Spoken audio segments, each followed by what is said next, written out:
Bonjour et bienvenue. Aujourd'hui, on se penche sur Zorin OS 18. On a regardé pas mal de présentations, de retours sur cette distribution Linux. Elle est assez connue pour essayer de séduire ceux qui viennent d'autres systèmes, surtout Windows. L'idée, c'est de voir ce que cette nouvelle version apporte vraiment et si, elle tient la route, surtout pour ceux qui pensent à changer. Ce qui frappe tout de suite, c'est l'accent mis sur la transition facile depuis Windows 10. Alors, regardons ça de plus près. Oui, c'est ça. C'est vraiment l'ADN de Zorin OS depuis le début, en fait. L'objectif, c'est pas juste de dire « voilà une alternative », mais de rendre le passage le moins perturbant possible. Il joue beaucoup sur une interface qu'on connaît déjà, une organisation où on retrouve ses petits assez vite. Mais attention, c'est pas une simple copie. Il y a une vraie volonté de moderniser, de rendre l'utilisation plus fluide, plus agréable au quotidien, tout en restant super accessible. Et Zorin 18, il semble pousser ça encore un cran plus loin. Ok, commençons par le technique, les fondations. Les sources qu'on a vues confirment, Zorin OS 18 est basé sur Ubuntu 24.04.3 LTS. C'est un choix assez classique pour eux, mais est-ce que c'est toujours aussi pertinent aujourd'hui ? Oui, tout à fait pertinent. C'est même un argument clé, je dirais. LTS, donc Long Term Support, ça veut dire un support garanti jusqu'en 2029. Pour quelqu'un qui migre, savoir que son système va être suivi, sécurisé pendant des années, ça rassure énormément. Ça enlève un peu cette peur de sauter dans le vide, tu vois. Et attention, LTS, ça ne veut pas dire technologie dépassée. Zorin a bien complété ça avec des composants récents. Un noyau Linux à jour, les dernières versions des pilotes graphiques Mesa. L'idée, c'est vraiment d'assurer une compatibilité matérielle au top, surtout avec les PC récents, et des performances nickel dès le départ. Et dans ces composants, il y a un truc qui change côté audio, c'est Pipewire par défaut. Bon, ok, c'est technique. Mais concrètement, pour l'utilisateur final, ça change quoi ? C'est le genre de petit détail qui peut vraiment améliorer la perception globale. Excellente question. Pipewire, c'est un peu le futur de la gestion audio sous Linux, si on veut. Pour l'utilisateur, les avantages sont réels. D'abord, la latence audio est réduite. Ça peut paraître abstrait, mais ça se sent dans les appels vidéo, qui sont plus synchro, ou si on fait un peu d'enregistrement, même simple. Et puis, Pipewire gère beaucoup mieux la complexité des appareils modernes. Les casques Bluetooth qu'on connecte, déconnecte, les cartes sont externes, les micros USB. C'est plus stable, plus souple. Beaucoup rapportent une sensation générale de système plus réactif, juste grâce à l'audio. Donc oui, clairement, ça participe à cette expérience plus fluide, sans couture, que Zorin essaie de créer. C'est typiquement le genre d'amélioration sous le capot qui fait une bonne première impression, surtout si on vient d'un système où l'audio juste marche, quoi. D'accord, je vois. Donc une base solide, pensée pour durer et bien marcher avec le matériel. Maintenant, l'apparence, le visuel, c'est souvent la première chose qu'on voit. Les sources parlent d'une refonte, des bords arrondis, un panneau flottant en option, de nouvelles couleurs, simple coup de peinture où il y a une idée derrière. Non, il y a clairement plus qu'un simple rafraîchissement. Le design de Zorin OS 18, il s'inspire, oui, des tendances actuelles. On pense un peu au material design de Google, peut-être, avec ses surfaces épurées, ses animations douces, mais sans copier bêtement. L'objectif, il me semble, est double. Moderniser l'apparence pour pas faire vieillot à côté de Windows 11 ou macOS, mais surtout, garder cette ergonomie familière qui rassure les nouveaux. Les bords arrondis, les petits effets de transparence, les nouvelles couleurs plus chaudes, ils ont ajouté du jaune, du marron, tout ça, ça vise à rendre l'interface plus sympa, moins austère peut-être. Et ce panneau flottant, c'est juste pour faire joli ? Une option cosmétique ? C'est une option, oui, mais ça s'inscrit dans cette logique de personnalisation et de modernité. Ça donne un look un peu différent, un peu plus léger. Mais au-delà de ça, le nouveau design est pensé pour mieux gérer les écrans d'aujourd'hui. Je veux dire, les écrans haute résolution, HDPI, où le texte et les icônes doivent rester impeccables, et aussi les écrans ultra larges qui sont de plus en plus courants. La réactivité de l'interface sur ces écrans-là a été améliorée apparemment. Zorin cherche vraiment à offrir quelque chose qui soit beau et pratique, peu importe le matos. Et pour ceux qui aiment bien tout régler aux petits oignons, l'édition Pro a même un mode compact qui réduit un peu la taille des éléments pour gagner de la place.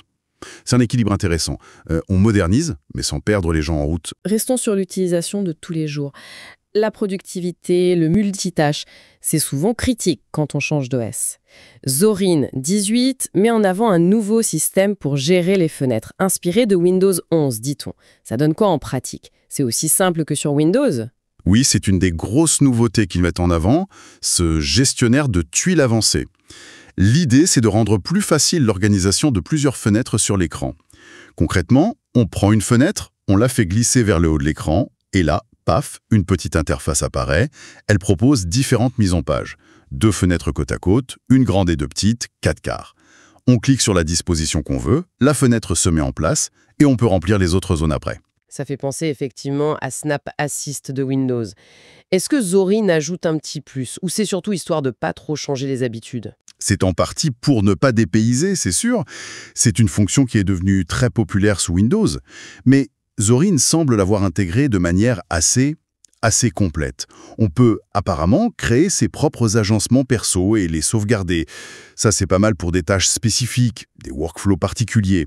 Il y a aussi des raccourcis clavier qu'on peut configurer pour gérer tout ça très vite.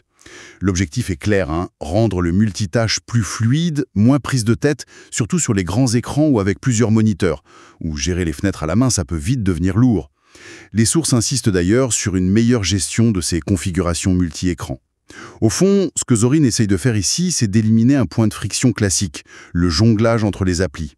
En donnant un outil puissant mais facile à utiliser visuellement, ils espèrent adoucir encore la transition. Si on ajoute à ça d'autres améliorations comme une recherche système qui serait plus performante et l'intégration native de la connexion au bureau distant via RDP, ça c'est le protocole standard de Windows, encore un clin d'œil, l'idée c'est de proposer un environnement de travail efficace dès le départ. Intéressante cette intégration RDP native. C'est typiquement le petit détail qui peut simplifier la vie dans certains contextes pro. Passons aux applications. Est-ce qu'il y a du nouveau côté logiciel par défaut? On sait que c'est parfois vu comme un point faible de Linux pour le grand public. Alors, il y a des ajustements et quelques nouveautés, oui. D'abord, un coup de frais visuel pour plusieurs applications importantes. Le gestionnaire de fichiers, les paramètres système, le calendrier.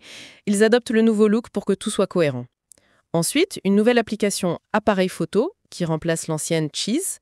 Elle est décrite comme plus moderne et plus fonctionnelle.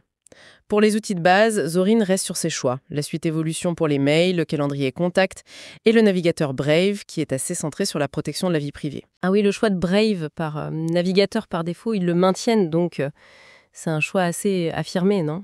Oui. C'est un choix assumé depuis quelques versions déjà. Brave, il est basé sur Chromium comme Chrome ou Edge, donc niveau compatibilité web, c'est parfait. Mais il intègre d'office des bloqueurs de pull et de trackers. C'est un positionnement assez clair pour la confidentialité. Ça peut plaire à pas mal de gens qui en ont un peu marre du suivi en ligne. Et pour ceux qui préfèrent autre chose, installer Firefox, Chrome, Edge, c'est très simple via le magasin d'applications évidemment. D'ailleurs, au-delà des applications normales, Zorin 18 améliore son système pour les applications web.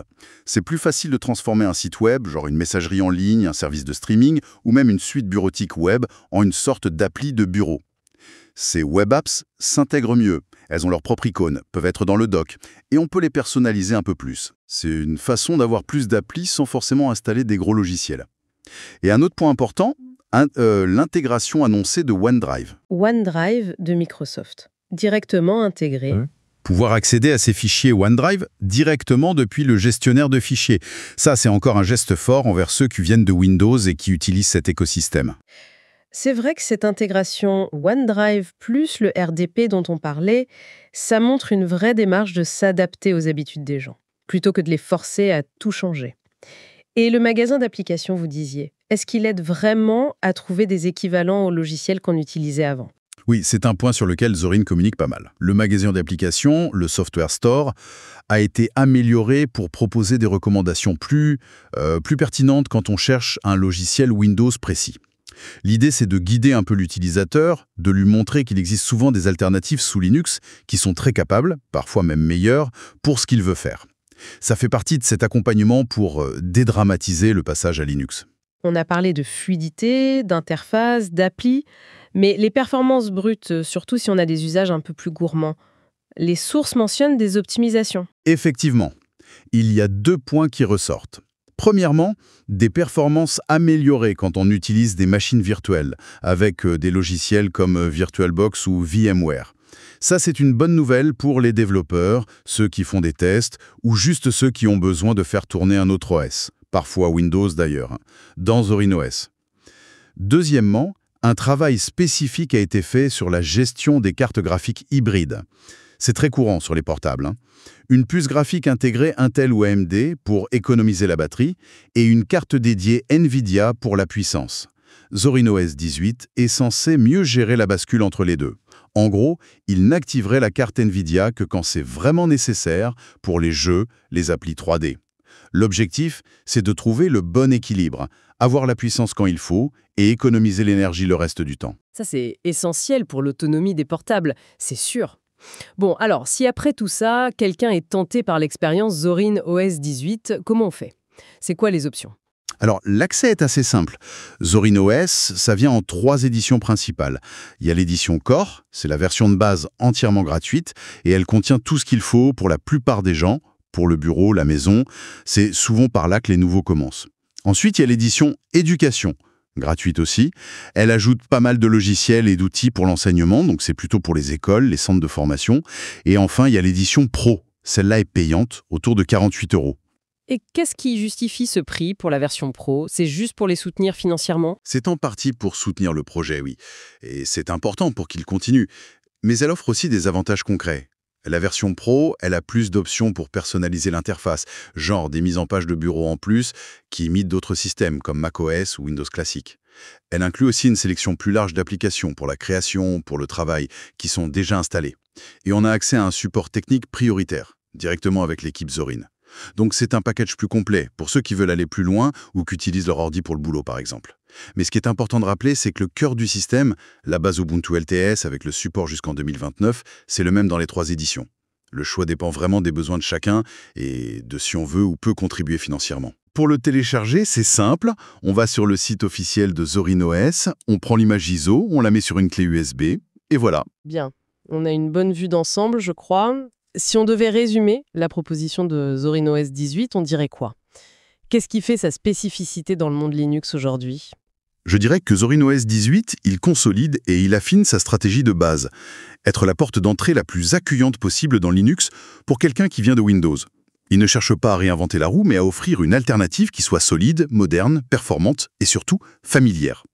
La combinaison d'une base technique éprouvée, supportée longtemps, d'une interface rafraîchie mais qu'on reconnaît, d'outils de productivité bien fichus comme le gestionnaire de fenêtres, et de ses ponts vers l'écosystème Microsoft, RDP, OneDrive, tout ça, ça forme un tout cohérent. C'est fait pour réduire au maximum les obstacles au changement. Donc, le pari, c'est que la familiarité et la facilité, c'est ça qui va convaincre. Exactement. Ils partent du principe, je pense, que beaucoup d'utilisateurs Windows pourraient être tentés par Linux pour la stabilité, la sécurité, la gratuité, la philosophie open source, peu importe, mais qu'ils ont peur de se sentir perdus, de devoir tout réapprendre. Zorin OS 18 s'attaque pile à cette peur-là. Le message, c'est un peu « Venez, ça va vous sembler familier, et en plus, vous pourriez même trouver ça mieux sur certains aspects. » C'est une approche très pragmatique. Et ça soulève une réflexion intéressante d'ailleurs. On parle souvent des freins techniques à l'adoption de Linux, mais peut-être qu'aujourd'hui, le principal obstacle, c'est moins la technologie, elle-même elle est mature, elle est très capable, que l'inertie, la force de l'habitude, et la complexité qu'on imagine pour changer. Zorin OS 18, avec tout ce peaufinage, ses efforts d'intégration, il adresse directement ces aspects psychologiques pratiques. Reste à voir si ça suffira à déclencher le clic chez assez de monde. Et pour laisser une question ouverte, parmi toutes ces nouveautés, le design, le multitâche amélioré, l'intégration cloud, la base LTS, quelle est la fonctionnalité ou l'argument qui pourrait finalement faire basculer un utilisateur de Windows de longue date? Qu'est-ce qui pourrait être le déclic pour enfin essayer Zorin OS 18? Si vous avez aimé cette vidéo, abonnez-vous, mettez un pouce en l'air et partagez cette vidéo. Merci, cela fait toujours plaisir.